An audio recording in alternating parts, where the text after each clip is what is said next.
Alors, salut à tous, on va donc à travers cette petite vidéo rapide, simple, efficace, je vais vous montrer comment vous allez pouvoir augmenter votre taux de clic sur les liens contenant donc des articles de blog, contenant des vidéos sur vos fameux articles. Donc je vais vous montrer comment vous allez pouvoir vraiment décupler, augmenter votre taux de clic sur vos publications Facebook, donc sur vos pages Facebook ou vos profils contenant des liens et donc dans ces articles qui contiennent évidemment des vidéos.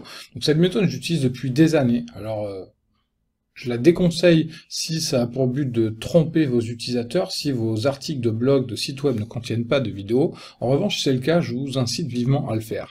Donc, j'ai trouvé un outil qui vous permet de le faire si vous ne disposez pas de compétences requises pour utiliser des logiciels tels que Photoshop ou une version gratuite telle que GIMP, GIMP. Donc là, elle consiste tout simplement à, alors on va voir, utiliser des outils comme ça qui vous permettent de créer une image, un preview de ce qu'on appelle un fake player, un faux lecteur, ici sous forme d'image. Donc là, je vais prendre par exemple une image, toute bête, je vais prendre n'importe quoi, tiens, une image que j'ai prise il y a quelques mois, d'accord, de Bordeaux. On va ensuite sélectionner le lecteur de notre choix, donc le lecteur le plus ressemblant à Facebook est celui-ci, d'accord, donc je vais le sélectionner. Et je vais ensuite mettre les dimensions de largeur et de hauteur, donc là, je préconise 480 sur 270. C'est la dimension utilisée en version desktop par défaut. Donc une fois que c'est fait, vous faites Create a Play Button Image ici. Voilà. Désolé pour l'accent anglais de merde. Voilà. Une fois que c'est fait, voyez, vous avez mon image et le beau petit bouton Play ici. Donc il suffit ensuite de le télécharger. On va se rediriger sur ma page, n'importe laquelle, on s'en fout, voilà. On se redirige sur ma page, je vais coller le lien d'un site à moi, d'accord? Et là, je vais prendre soin tout simplement de masquer la photo par défaut, qui est dans l'Open Graph, et je vais sélectionner la bonne photo.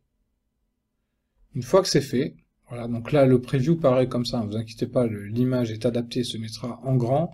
Une fois que c'est fait, donc là, je vais pas le publier, hein, parce que c'est... voilà, on va le mettre en brouillon, plutôt. Voilà.